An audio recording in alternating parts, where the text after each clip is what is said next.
Hey, hi, hello, welcome or welcome back to my channel. My name is Jess, and I don't know if this is gonna make it to the public or if this is just gonna be on Patreon, so that's why I'm looking a little rough here. So I have a personal beef. Like, you know how you just have like a one-sided beef with somebody who is like popular or that the internet seems to love. It could be a celebrity, it could be an influencer, you know, a musician, whatever. But you're like, that's just my nemesis, and you may not have a specific reason, or you may have a reason. But other people are like, oh, I don't care about that. I love this person. Well, I have many of those, of course. One of those is Lin-Manuel Miranda. I cannot stand him, but that's not the subject of the video. Today, the subject of today's video is another person who I feel these things for, and it's Elise Meyers. I know you might gasp, she's the internet's darling, or as some unhinged person with a very unhealthy parasocial relationship said, our patron saint, but I can't stand her. Since she went viral with like what her 100 tacos, whatever story, that's the first one I saw. I felt like she was full of shit. Like I just never thought she was funny. It felt like embellished, like too much embellishment. Like she never felt authentic to me. Like at one point my friend would, when she was gaining all this popularity, my friend would send me videos and I had to be like, can you please stop sending me videos of her? I don't like her. I blocked her a long time ago. So like, I'm sick of her. And then, you know, I think there was controversy. I don't remember what happened because again, I blocked her.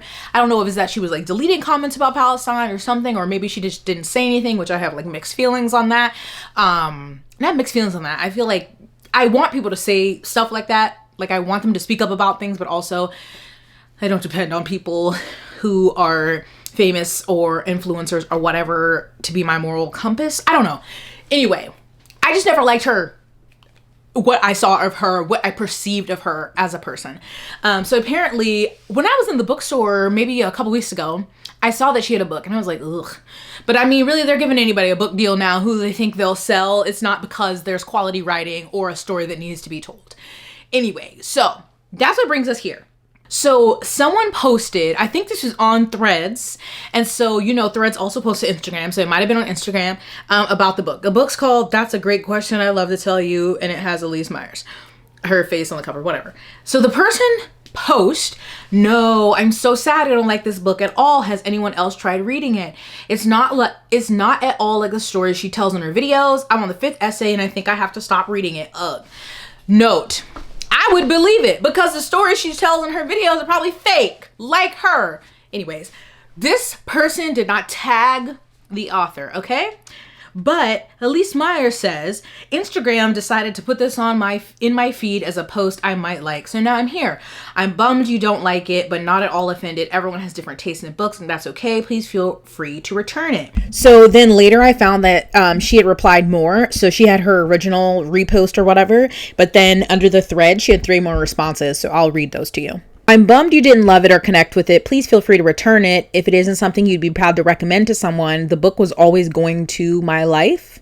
I don't know what that means. Going to be in my life before I gain any kind of notoriety on the internet. So this thread starts out with, oh no, I'm like 120th in line at the library. I love her videos, so I had really been looking forward to the book. OP responds, me too, definitely wasn't worth paying for it. I'm still skimming more essays and it isn't getting better. And Elise says, I hope you still end up giving it a shot one day because it's something I'm so proud of.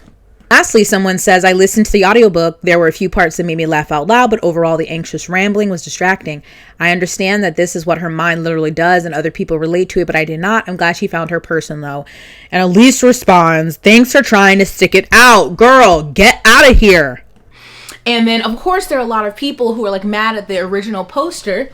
And it's like, hold on, let me turn. The sun just betrayed me. So did it? I don't know.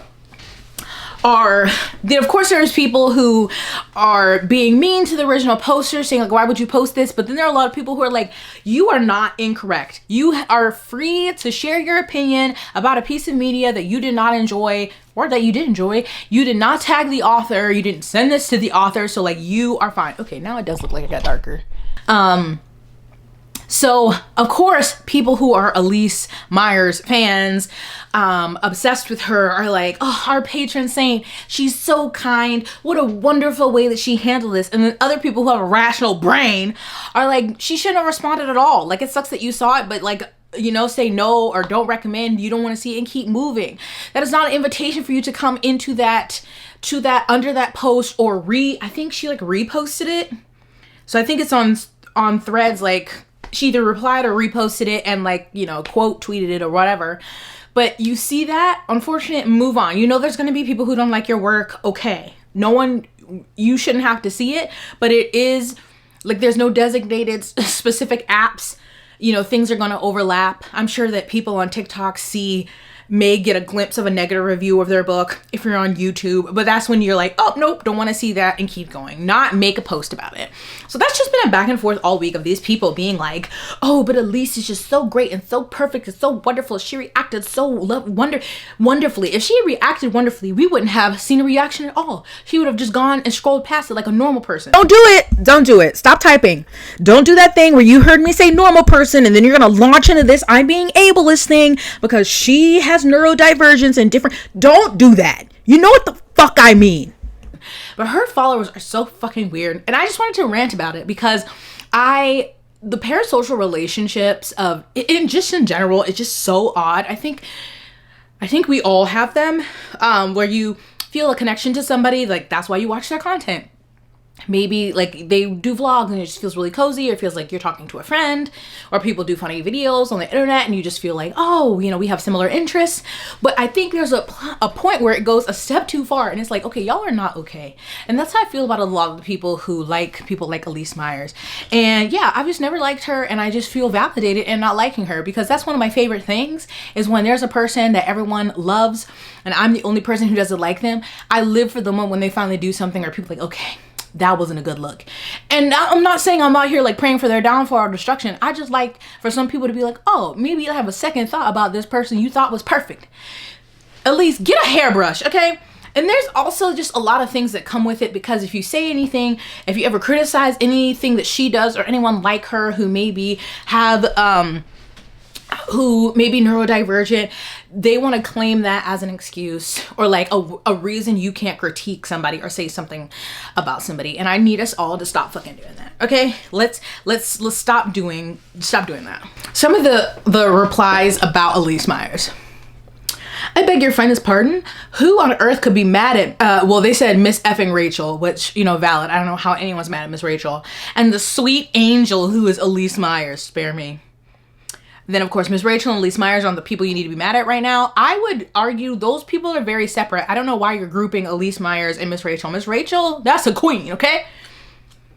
She's doing life-changing things. I don't know what Elise is doing, but not that. Hear me out. She didn't know a rule, and you assumed a lot of shit she didn't say.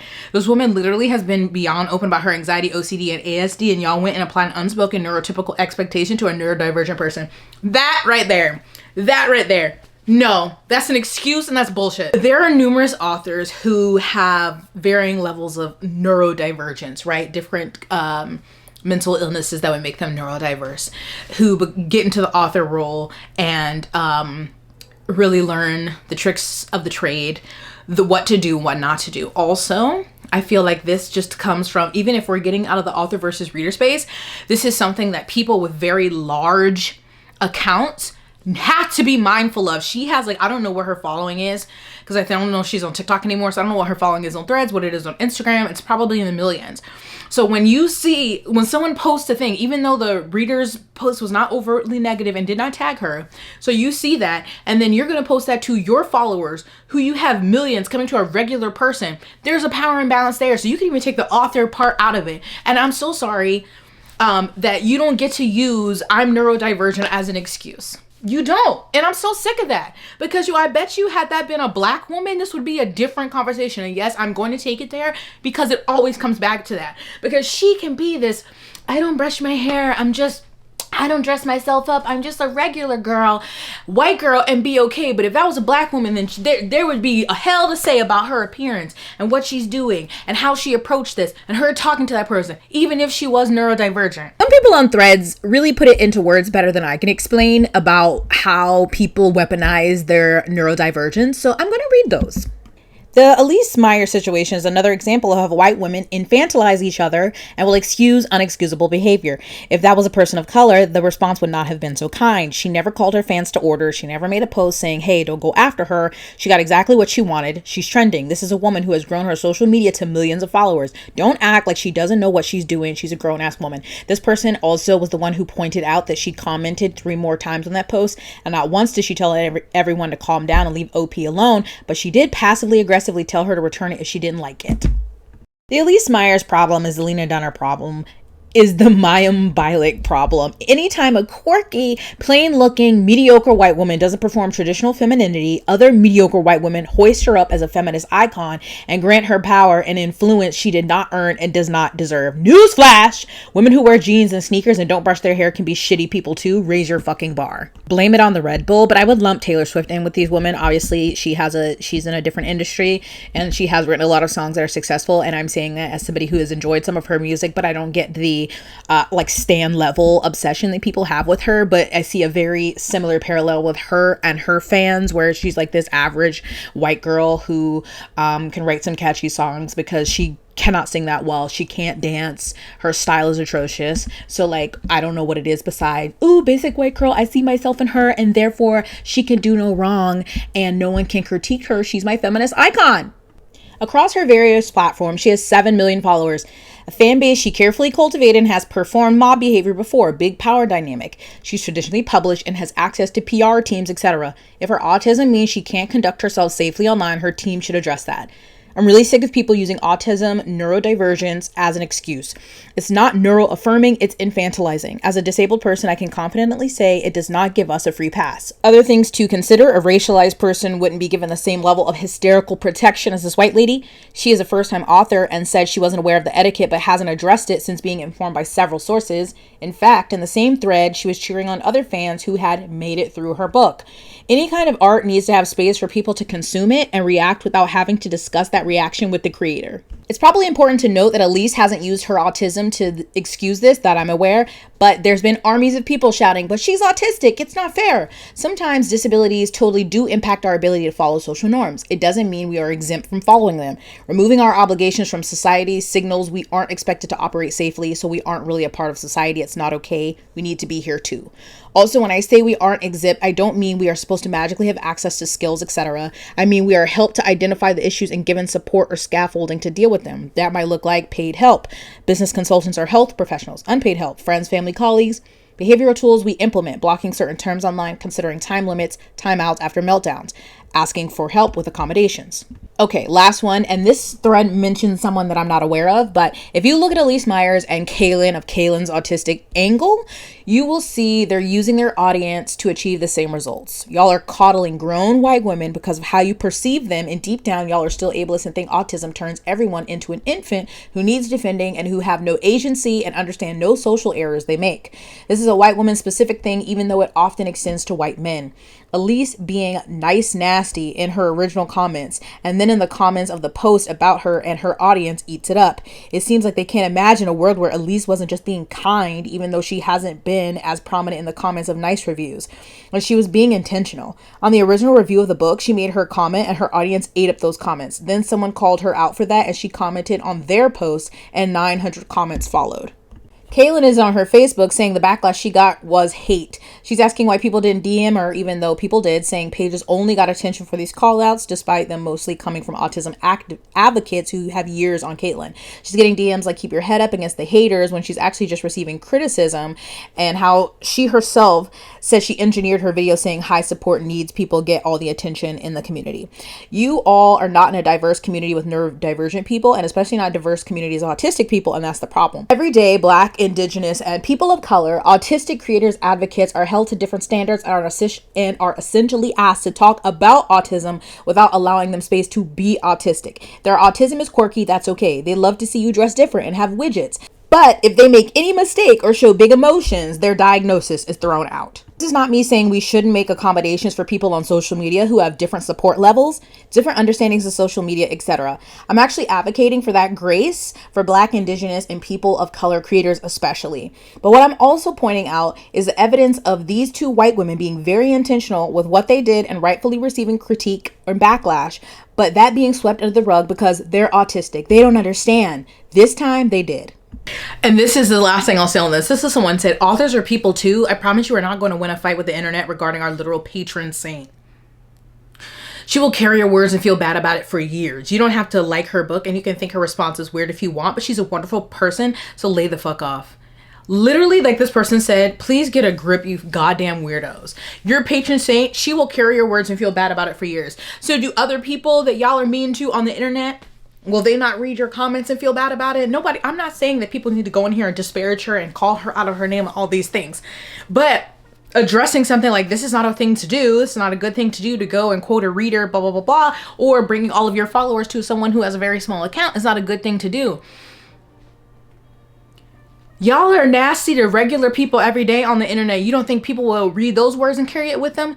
Why does somebody, because they have blown up to this thing and you think you have a special relationship with them, you know them, why are they somehow privy to your kindness and understanding, but other regular people are not? So that's my problem. I don't give a goddamn about that girl. I don't know her. I don't want to know her. She does not impact my life. And again, putting her on the same level as Ms. Rachel seems crazy to me. But I just think that people need some accountability. Okay, everything, like there are some things that make sense if you have certain neurodivergence, but some things you need to be accountable for as an adult on the internet. You do, especially when you have a very large following. So womp womp womp. Okay, stay blessed, hydrated, moisturized, and sunscreen. I'll see you in my next one. Bye.